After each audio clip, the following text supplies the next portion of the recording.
Hope you enjoyed part 1, guys. I'm going to drink this shell for part 2. This is a story about what happened and what brought me to where I am now today in Radapum, Thailand. My Bamin Maluhu. Yeah, this the freezer, hot yai channel. An expat sipping yadong, chilling with the local ties, getting our style on. I interview expats and locals with the dope vibes. If you're digging the vids, then click subscribe. Yeah, this the freezer, hot yai channel. Booked.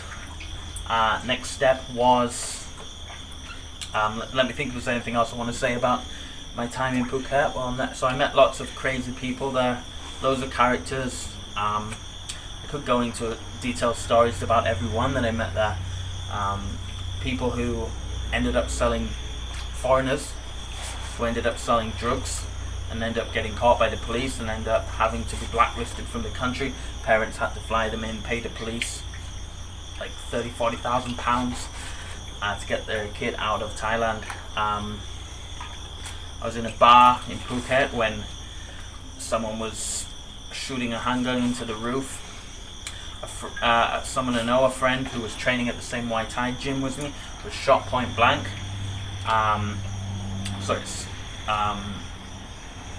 After an argument at a bar. I can't remember, I'm not going to go into details on this, but basically 2 people, American, British guys, got in an argument over a girl in a bar. One of them lost face, using Thai terminology then. At the end of the night, ended up going back to their apartment, knocking on the door. Guy opened the door in the middle of the night. What the fuck? Who's knocking at my door? Bang, boom. Sorry, no, he wasn't shot. I'm sorry, I don't know what I'm talking about there. I'm sorry, he was stabbed. The guy, I'm confusing it with another story. So he wasn't a close friend, but it was somebody I know trained at the same gym as me. And while I was there, the argument happened at the bar. One of the guys, after the end of the night, went to 7-Eleven, bought a knife. At that point, they sold knives at 7-Eleven. I don't think they do anymore. Knocked on the guy's door, stabbed him, and then he was on the run for a while and ended up getting caught in the airport. It was all over Thai Visa, and it was international news at that point, I think. So I remember my parents calling me worried. Anyway, so lots of crazy shit happened while I was in Phuket. I could talk for hours about that 6-month period of me living in Phuket, but I want to get on to how I ended up where I am today. So I was there in Phuket, living off my savings, training Muay Thai, enjoying the nightlife, enjoying the women, enjoying the beer, enjoying the food, enjoying the friendly locals, and the nice laid-back lifestyle when I never knew what day it was, what time it was. Some of the best times of my life. Anyway, next I had to leave eventually. Next I went on to, where the hell did I go from Thailand? I went all the way to, so I also went back to China. I went to Macau. I went to experience the casinos in Macau. I did the largest bungee jump in the world from Macau Tower. This was like halfway through my Thailand experience. This was for a visa trip, a visa run back then. I went to Macau for a visa run. That was cool. Go back to China. Macau was a little bit different than mainland China. I went to Hong Kong too. Fuck, I forgot about that. I went to Hong Kong twice, and I met a girl in Hong Kong. Who I met up with later on as well down the year. She was cute. So a Hong Kongese girl. Anyway, that was my Hong Kong experience. So then went back to Thailand, finished my time there, and then eventually I had to leave, and it was time to move on. So I went to, the next step was, I'm trying to think, was it Australia or New Zealand first?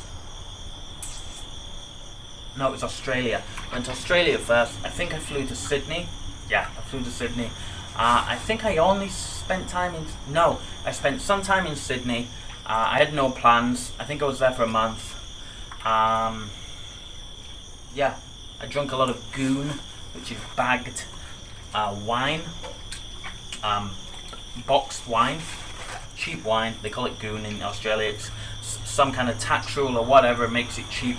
and it's the alcoholic drink of choice, or the backpacker's drink of choice. Anyway, so enjoyed myself in Australia. It was a cool place. Met a lot of foreigners, international, other young people who were backpacking at that time. A lot of Germans. Made a lot of German friends and Japanese friends too. Made a lot of Japanese friends while I was there, who were also backpacking Australia.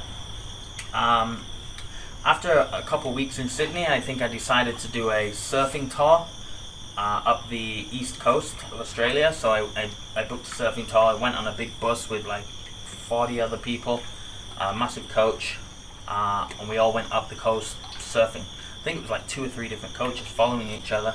Stayed at different places, campsites, hotels, drunk in the evening, surfed during the day. It was fun, enjoyed it. So yeah, I left enjoying Australia, but still missing Thailand a little bit. Thailand had a special place in my heart. Anyway, onward to the next country, New Zealand. I arrived in Queenstown, which is in the south, and my intention was to travel up by hitchhiking and buses all the way to Auckland. No, even higher than Auckland. I can't remember what the place is called, but it's where my... What do you call your grandma's brother? Great uncle lives. My great uncle lives there, and I went to meet him. I spent a couple of days with him, so I travelled all the way up from Queensland in the south, and basically I just did adventurous sports all the way up. Bungee jumping, canoeing, BMXing, mountain biking, rock climbing. I just went up the whole country doing adventurous sports and camping. Did a little bit of hitchhiking, but in the end I wasn't very good at hitchhiking. I had a weird experience the first time I did it. These Greyhound coaches were really cheap, so I just said fuck it, I'll do the Greyhound coaches.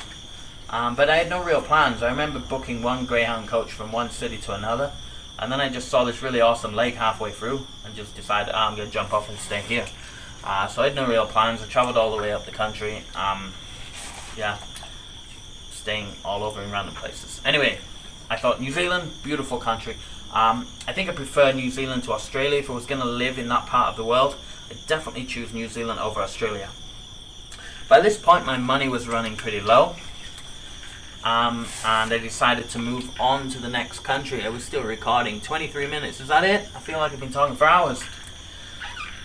This kava is pretty much done now, but I'm going to keep massaging it just for the, when you massage kava, you're releasing kava lactones. Kava lactones are the property of kava which has its health benefits, if you want to call it that. So we're about to get to kava in my story too, because Vanuatu is the next place I went after New Zealand. So I'm losing track now. Anyway, I'm going to keep making this. The more I massage it, the stronger it'll get. It's just sucking more and more kava lactones out of the powdered kava into the water. So I'll keep going. I've spilt a little bit. Oh fuck. I don't like to waste kava. Because it's imported, it costs me a lot. It's a kilogram bag. It's about 4,000 baht for this bag. What's that, like $120 for this bag of kava? That's fucking expensive, eh? Anyway, continuing onward with my story, boys and girls. So, next step, my money was running low. I had to go to Vanuatu. So, before I'd even started this trip, I'd planned most of the flights. China to Thailand, Thailand to Hong Kong, Hong Kong to Macau, Macau back to Thailand, Thailand to Australia, Australia to New Zealand, New Zealand to Vanuatu. In Vanuatu, I had volunteered. So I'd already applied a long time ago in the UK. I went for interviews for the volunteer position. I had to go to Manchester to do an interview for the position, to volunteer. Basically, I don't get paid, but I get food and shelter in return for teaching English at a middle school in Vanuatu. Now, if you don't know what Vanuatu is a tribal island, I guess. It's a very people there still live in a very basic way, in a very self-sufficient way, in huts. People don't have jobs, really. very few jobs. Most people just have their garden, or they just go into the wild and get a coconut, some bananas, pull up some root vegetables from the ground that grow naturally. The island is so lush, so like so plentiful. They don't need to work. They can live off the land very, very comfortably, very easily. The weather's there great. Yeah, and so on and so forth. Anyway, so I went to this island. I arrived, and bang! I've never felt humidity. Of all the other countries that I went to, I've never felt the humidity like it was when I walked out of the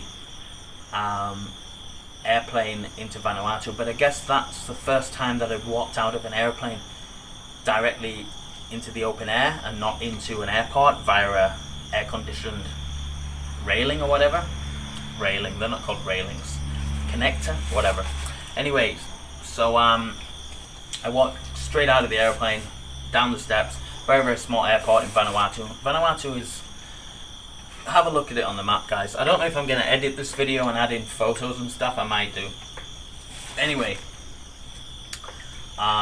So I was really shocked by the humidity. Vanuatu was kind of the poorest, least built up country that I've ever visited in my life. And I just arrived at the capital. And Vanuatu is made up of over 100 different individual islands, and there's also over 1,000 different dialects and languages. But they all speak one language, Bislama. Bislama is a kind of pidgin English. It's a combination of English. It's about 90%. So it's about, no, I say 70% English, 20% French, 10% local words, and the grammar structure is based on the Polynesian languages. So I'd already studied this language before I left as one of the requirements as becoming a volunteer, but I still wasn't very good at it. At that point I was still really mainly learning Thai and focusing on my Thai, but I did start to I had a basic understanding of the language, so I could understand some basic things. It's a very easy, fast language. You can learn this language super fast if you just live with locals, because it's so similar to English. You just gotta tweak your ears to listen to the words and understand what they're saying, and then just learn the grammar structure, which is it's like basic, simple grammar structure. It was actually similar to Thai grammar structure. Nemblo mi to sam mi blo evatenomo mi mante tokot the settle yang fala yang fala tete di nothing water future pel kita nati di wokot kolo every place di wante meke ma di nothing pot where Thai grammar structure is also very simple, if you're gonna generalize it. Anyway, so I stayed on this island for 6. So I arrived in the capital. I then had to fly on a small 8-seater plane to go to the island that I was teaching at. So I arrived at the island of Pentecost. Pentecost is known for actually the birthplace of Kava in the whole of the South Pacific, apparently, and it's known to have the most potent Kava. So I was about to discover my drug of choice.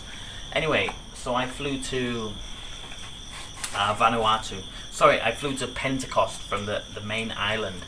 After arriving on Pentecost, the journey wasn't over. Then had to take a couple speedboats, hike a little bit, walk across some rivers. Like, it's not an easy place to get until I got to this super remote village, which I would be calling home for the next 6 months.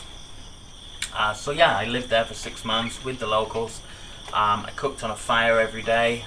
They gave me a kitchen, which was a hut with a stone in the middle, and they gave me firewood, and basically I'd go in there, I'd boil some root vegetables, my diet was pretty much boiled root vegetables, and cabbage, island cabbage, which is like a kind of really stocky cabbage, maybe some cucumbers, maybe some bananas, maybe some papayas, sometimes. Once a month or once every couple weeks we might get some chicken or pork if they're killing an animal. I also had to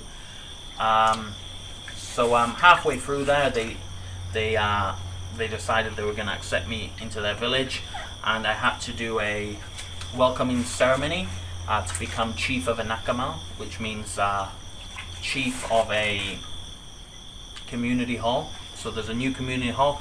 They wanted to make me the first white chief of it, so they called me Tari Sulu in local language, which means Tari is white and Sulu means chief. So I became the white chief.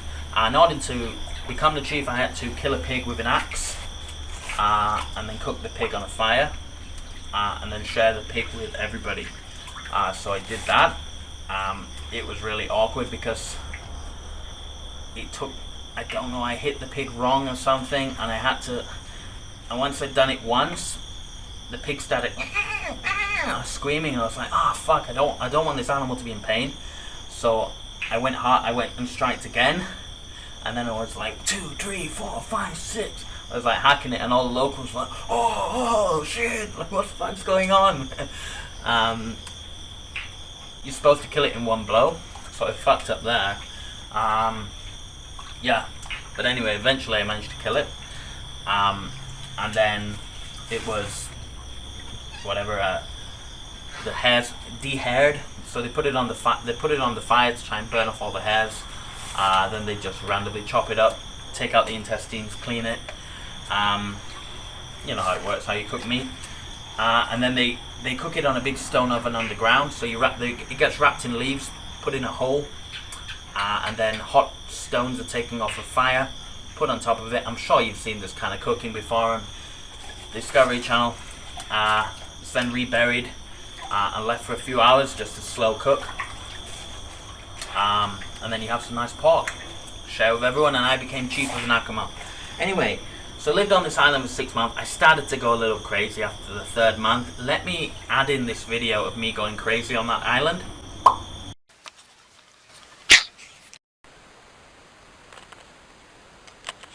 This is my bush knife. I use for hacking stuff.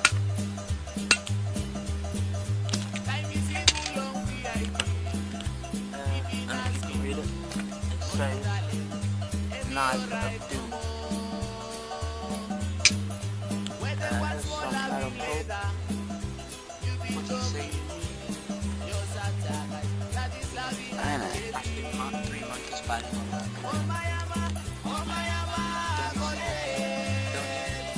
You're making it worse getting sick because when I divide with a lot of Kava.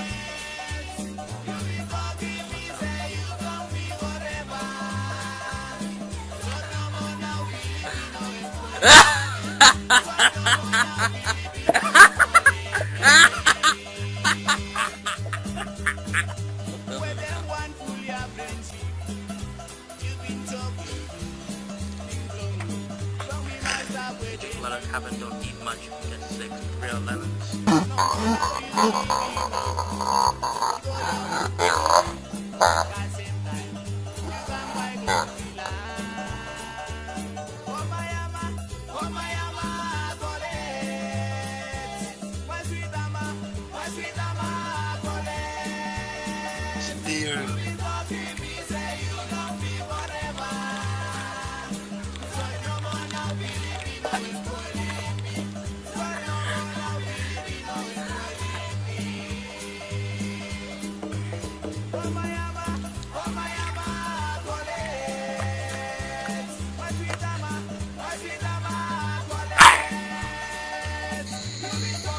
Yep.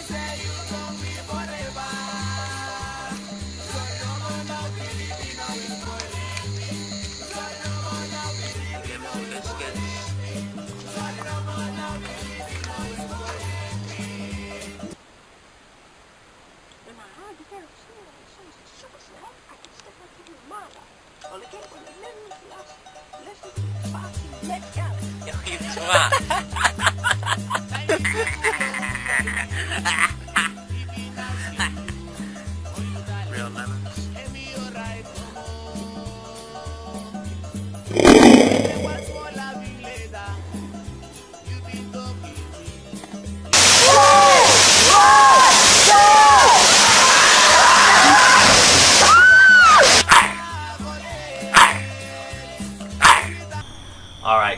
Pretty crazy, right? If I actually put that video in, I'm not sure I'm gonna. Anyway, after 6 months on this island, so after the first 3 months, I started to really miss pizza, cheese, ice cream, other people. So I wasn't there alone. I was partnered with another British guy called Pete. He was a decent guy, he was a good guy, but living with someone for a long time, we lived in the same house, and you can't really call it a house, more of a hut. I would sleep on the floor for 6 months. Anyway, there were some arguments, and we did start to go a little bit fucking crazy. I will show you that video actually. I'll put a link also to the full video. I made a full video stitching all the stuff I recorded while I lived there, so you can check that out if you want. Anyway, what happened next? So yeah, I started to go a little bit crazy. I was missing. My parents sent me like care packages every couple months. So they'd send me like candy bars, or maybe something that I requested, like a jar of pickles. I can't remember. They sent me some Tabasco sauce. Fuck me. They sent me a little bottle of Tabasco sauce because the food there was so bland. It was just boiled root vegetables, cabbage, basically. That's the staple.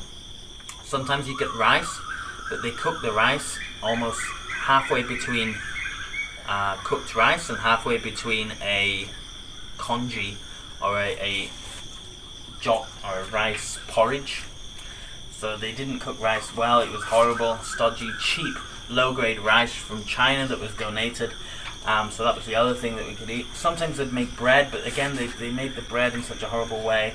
They didn't have any yeast, so it was hard, stale bread. So yeah, a jar of Tabasco, a little bottle of Tabasco sauce. I would ration that out, put little drops on each bit of taro. So taro is one of the main root vegetables they eat there. A huge fucking horrible starchy root vegetable. You may know it in desserts in Asia. They put taro in desserts. This is the smaller variety of taro that's cooked in lots of sugar and coconut cream and all sorts of stuff. I had the big ass fucking version of this vegetable. It's got like starchy fucking string through it, and anyway, like I'd still like to eat it now for memories. It can be alright when it's cooked. Also big bananas, big green bananas. I think what do they call them? Plantains. But they basically grind them up into a slot and then cook them underground in a hot underground oven. And it becomes kind of like a cake, which it sounds alright, but it wasn't. Anyway, so I started to go crazy. I made it through my whole term there, and although I did go crazy, I made some great friends. I had a host family, a host mum and a host dad who was there, who looked after me while I was in Vanuatu. I had a brother who I taught Muay Thai. I've learned Muay Thai, and in Thailand I taught a group of people Muay Thai, and my friend Pete, he taught them karate, so they loved us. The local, like, that was our nakama or our kava drinking. So we weren't that into the school and the community where we were, but we go over to the village at the other partner village, where our host families were, and we got on. Oh, we loved it there. It was like we had a kava hut that I was chief of. We drink kava there all the time. We teach them martial arts. Fucking joke about stupid shit. We bring them music and movies on my little laptop I brought there. So I was able to charge from solar panels sometimes. So I did have. And I brought a load of movies and stuff that they'd never seen, so I got to show them like Jackie Chan movies that they'd never seen. Fucking cool shit. I loved it there. I had so much banter and fun with all the guys there, drinking kava, getting fucked up.